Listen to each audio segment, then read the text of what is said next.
Fantastic news here for Polestar. Great numbers from Polestar. Sales up by 51% worldwide. Hello, my friends. Welcome to the channel. If you'd like to join our email newsletter, you get one email telling you what the videos are for that day.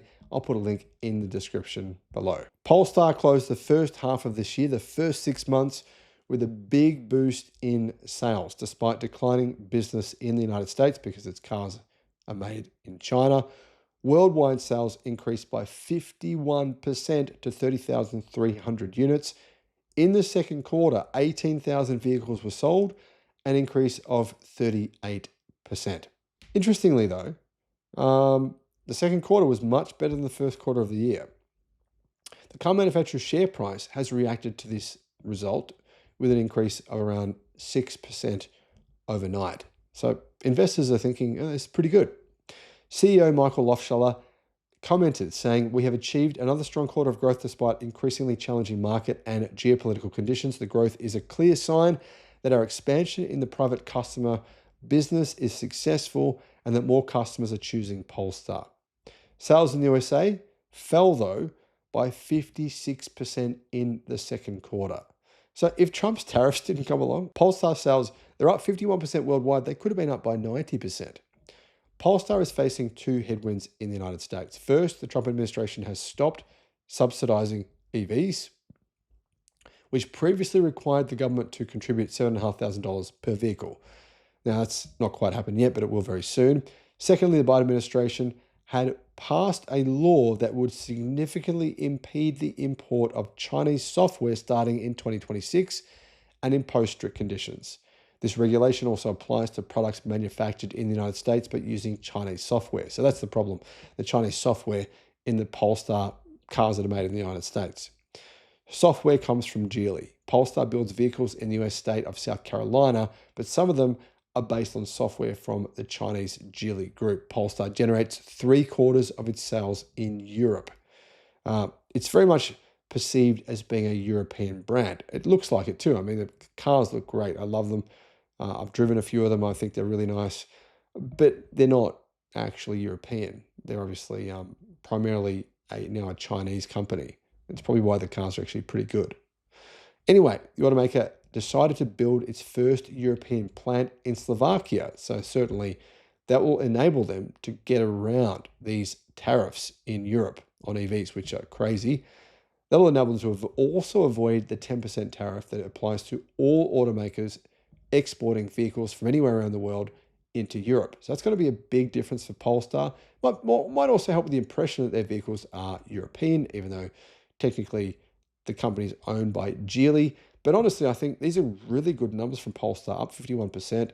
I think they're going to have some good success over the next 12 months. The cars are a little bit out of the price range for most people, but I mean, the new EV they sell the Polestar for, that's a direct competitor to a Tesla Model Y, slightly more expensive, but still in that ballpark, has a lot of range, has 700 kilometers of range. So I think that vehicle is going to be a big success. What do you guys think? Let me know what your thoughts are about Polestar in the comments below.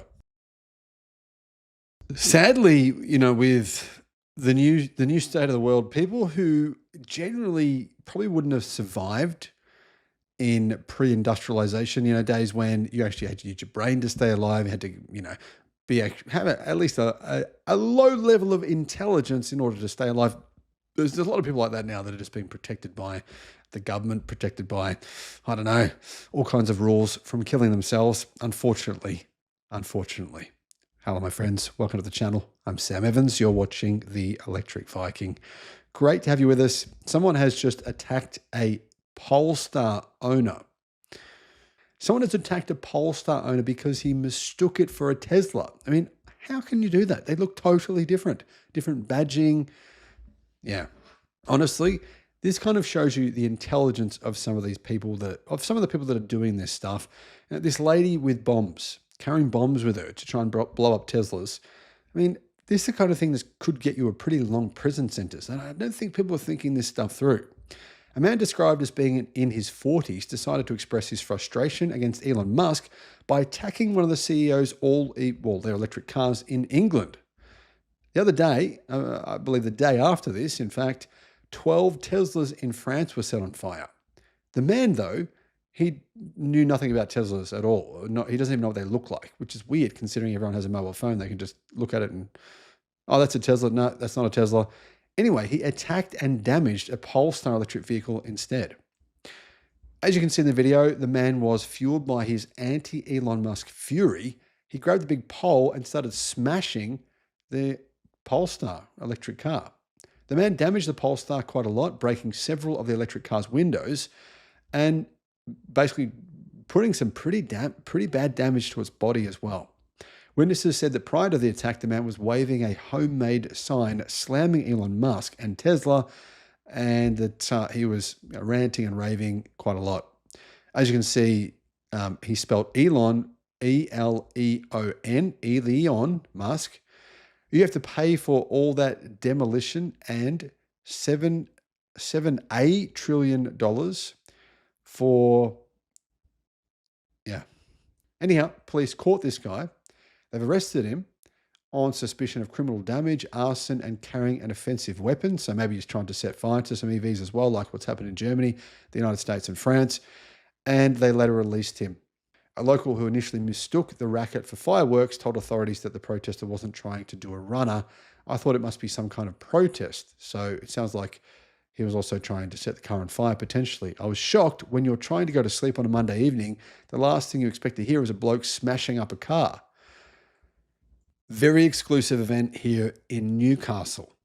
Saturday the 15th of March from 3 to 5 p.m. I'll be speaking here with just a couple of other speakers.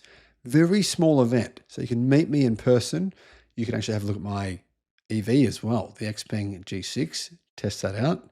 I'll put a link in the description below to the event. I believe that the tickets will probably sell out very, very quickly. So if you're from Sydney, from Brisbane, from Newcastle, make sure you click on that link as quickly as possible to get in. I think there's only around 30 tickets left at this point in time. I'll put that link in the description and I'll see you there. It was a protest against the wrong car, says Teslarati. The sign is truly bizarre. I mean, it says apparently Tesla have to pay $7 trillion for Foundation Wilka Orchestra Pomocy something, I don't know, referring to a Polish charity. The Great Orchestra of Christmas Charity. That's apparently what it translates to. So fury, but Elon Musk is pardoned for all of his evil misdeeds as long as he gives $1 trillion to the man's favorite charity. It sounds like he might be Polish potentially, or maybe he just likes Polish people. I've got no idea. But please don't damage any cars. It's pointless. Elon Musk won't care. It won't do anything to him. He probably won't even notice it.